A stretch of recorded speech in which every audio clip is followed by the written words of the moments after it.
Samedi 25 janvier 2020, mesdames et messieurs, bonjour et bienvenue dans ce 6h30.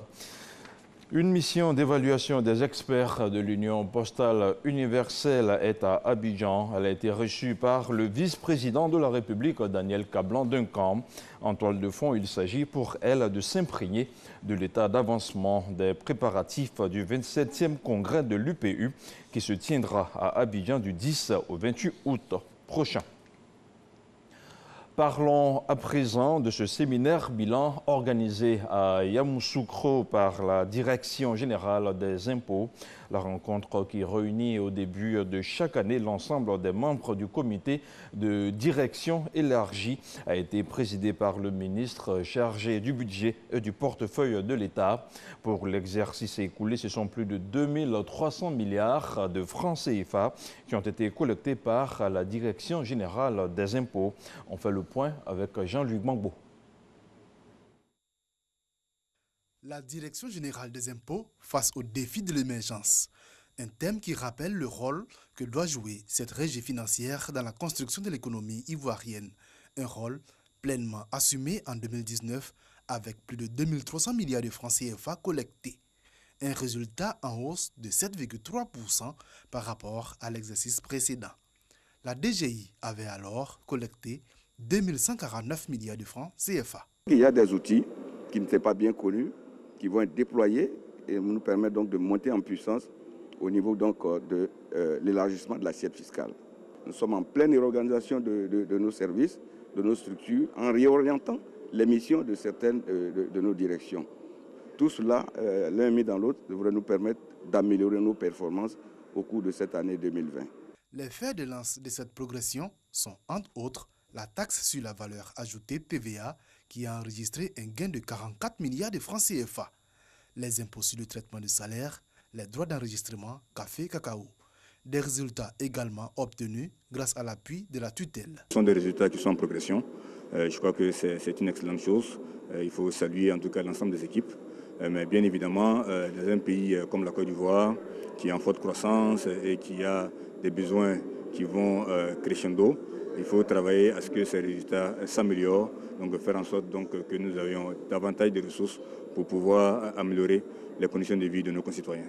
Pour l'année 2020, les objectifs de recettes ont été fixés à 2716 milliards de francs CFA, soit plus de 409 milliards à collecter de plus qu'en 2019. Ces objectifs de recettes sont déterminés en étroite collaboration avec tous les acteurs intervenant dans la mise en œuvre de la politique économique et financière du gouvernement ainsi que des partenaires au développement. Au titre de l'habitat, plusieurs réformes ont été engagées, des réformes pour faciliter l'accès à un logement décent aux populations. Et comme pour joindre l'acte à la parole, le ministre Bruno Nabagné-Koné a réitéré sa volonté de faire appliquer la loi sur le bail à usage d'habitation entre propriétaires et locataires. C'était au cours d'une cérémonie de présentation de vœux aux agents et partenaires du ministère de la Construction, de Logement et de l'Urbanisme. Le reportage de Nadia Eja est commenté par Jean-Jacques Kwame.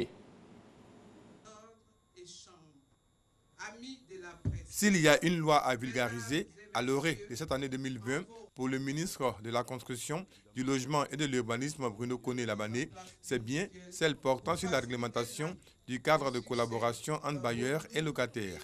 Les sanctions ont donc été récemment durcies en vue de dissuader les propriétaires véreux. C'est un texte important, donc nous souhaitons l'application effective dès ce début d'année 2020. J'insiste là-dessus. La sanction précédemment, c'était 20% sur l'excédent perçu par le bailleur. Désormais, c'est 300%. Nous sommes déterminés à faire appliquer ce texte parce que nous ne travaillons pas pour nous, nous travaillons pour les populations ivoiriennes. Outre l'adoption du test entre bailleurs et locataires, le gouvernement a pris un certain nombre de mesures pour mener à bien sa politique de logements sociaux. La mise en place de mécanismes permettant d'élargir le champ des personnes éligibles au programme de logements sociaux, notamment toutes les personnes qui ne sont pas salariées, qui ne sont pas bancarisées, qui sont nombreuses et qui, dans beaucoup de cas, disposent de moyens souvent supérieurs à ceux des personnes bancarisées aux salariés.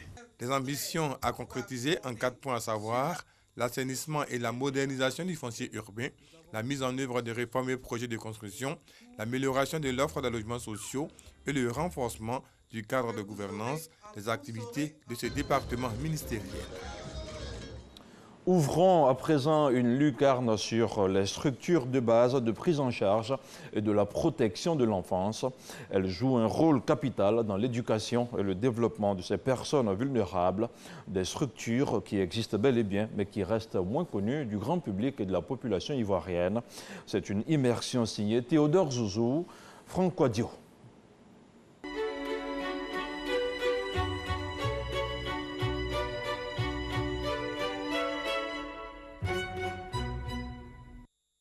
Centre de protection de la petite enfance d'Adjamé Santi. Marie-Pascale est venue inscrire Marie-Esther, sa fille. Nous sommes au mois de septembre. C'est important pour l'enfant. Quand il vient, il croise de nouvelles personnes et l'enfant apprend à vivre avec d'autres personnes. D'autres parents un peu hésitants viennent encore au renseignement. L'enfant a 2 ans et demi. 2 ans et demi. Comme depuis il est à la maison là. Bon. En tout cas, nous on se dit que si on l'envoie ici, là, il va venir jouer. L'enfant va jouer, mais quand on vient jouer ici, là, pendant qu'on joue, on va lui apprendre les couleurs, on va lui apprendre les chiffres. Port-Boué, sud de la capitale économique, l'heure est aux activités d'éveil dans ce complexe socio-éducatif. Quelques jours plus tard, finit la période de l'inscription à Djamé. La petite Marie-Esther est en cours.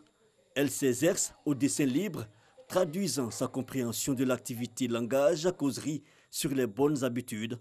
En dehors de cette matière, ces tout petits apprennent les mathématiques et bien d'autres disciplines.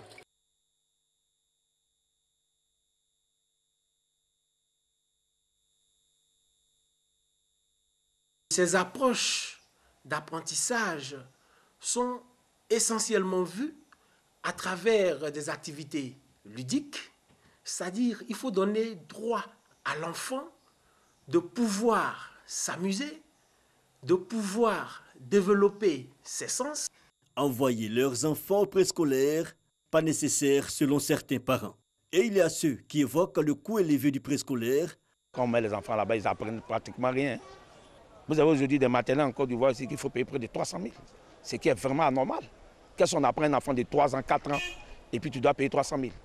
Ce n'est pas toujours la bonne approche, selon les spécialistes de la petite enfance. Chez nous, on parle de frais contributifs. Ces frais contributifs servent à prendre en charge les enfants. Parce que nos structures ne sont pas subventionnées. Nous avons des livrets d'activités. Tous les enfants qui rentrent dans nos structures sont assurés. Nos prix sont plafonnés pour Abidjan. Nous avons 30 000 francs pour l'année. Les villes de l'intérieur, c'était à 25 000 francs pour l'année. Il y a 15 000 francs pour l'année et il y a 10 000 francs pour l'année. 6 mois, c'est l'âge idéal pour accéder à la crèche. À la petite section, 2 ans et demi à 3 ans et demi. La moyenne section, 4 ans. La grande section, 5 ans. Les garderies et altes garderies, ceux de 6 mois à 6 ans. Tous encadrés par des éducateurs formés à l'INFES. Parmi ces enfants, des porteurs de handicap moteur, d'où un regroupement des structures chargées de l'enfance par endroit pour une meilleure prise en charge voulue par l'État, formant ainsi le complexe socio-éducatif. Le complexe socio-éducatif, c'est une structure de l'État qui prend en charge les personnes en difficulté et aussi des familles en difficulté. Ici, nous avons 3 services. Il y a le centre d'éducation spécialisé qui s'occupe des enfants en situation de handicap et aussi ils font de l'alphabétisation. Et nous avons le centre social également et puis le centre de protection de la petite enfance. À Djamé, tous les mardis, ces femmes se rendent au complexe socio-éducatif du quartier. Elles y trouvent un certain intérêt. Je viens pour peser mon enfant, faire ses vaccins et puis comment il faut la nourrir. Tout ça. C'est pour ça que je viens ici chaque mardi. Je s'occupe bien des enfants. Quelques minutes d'attente, puis arrive leur tour. En une semaine, l'enfant a pris 100 grammes, c'est bon. Et qu'elle est bien entretenue, elle est bien nourrie. Félicitations. Maintenant, elle a sa 3e dose de DTC à faire. Le bébé pèse 5 kilos. En fonction du poids, nous expliquons maintenant aux mamans qu'est-ce que l'enfant doit prendre. Les enfants qui ne font pas leur masse, nous faisons une réhabilitation nutritionnelle. Pour apprécier les difficultés et optimiser les performances, un bilan global de ces structures de base est fait chaque année. L'atelier évaluation bilan nous permet d'évaluer notre année scolaire et de faire un bilan qui nous permettra de nous projeter pour l'année à venir. Le préscolaire, bien que n'étant pas une obligation, participe aux conditions qui favorisent l'autonomisation de la femme. Vous allez trouver les centres de protection de la petite enfance dans les grandes villes et aussi dans les sous-préfectures. Les centres d'action communautaire pour l'enfance, on les trouve en général dans les zones rurales, dans les villages ou dans les zones périurbaines défavorisées. Ces centres sont la porte d'entrée de l'autonomisation de la femme. Parce que quand la femme a pu préscolariser, a pu protéger son enfant dans une structure, elle est libérée pour aller faire ses activités génératrices de revenus. La préscolarisation en Côte d'Ivoire est en nette progression. De 2011-2012, on était à 11 000 enfants identifiés dans nos structures.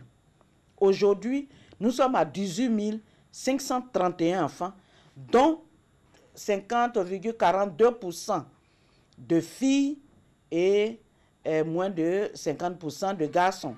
Je demande aux parents de ne pas brûler les étapes, de laisser les enfants aller à leur rythme. Des structures d'encadrement pour la protection de l'enfant sont mises en place depuis les indépendances. Voilà, et nous poursuivons, et c'est une innovation qui va sûrement rehausser le niveau de l'autonomisation de la femme en Côte d'Ivoire. Le professeur Bakayoko Ly Ramata envisage l'adoption d'une loi sur la parité homme-femme sur le marché de l'emploi. Elle l'a exprimé au cours d'une rencontre au bilan du point de réalisation du ministère au compte de l'année 2019. Le reportage de Christelle Bédédia est commenté par Godefroy Okambawa. La loi sur la représentation des femmes dans les assemblées élues, avec un minimum de 30% de femmes sur les listes des candidatures des différents scrutins. Une réalité depuis 2019 en Côte d'Ivoire. Cela est rendu possible grâce aux actions engagées par le ministère de la Femme, de la Famille et de l'Enfant. À cela s'ajoutent des actions pour l'autonomisation de la femme, un pan important du programme social du gouvernement. Nous pouvons dire que le bilan de l'année écoulée a été positif, dans la mesure où, grâce à la synergie d'action, nous avons obtenu des résultats significatifs qui ont impacté positivement la vie des familles, des femmes et des enfants. Je voudrais rappeler quelques acquis.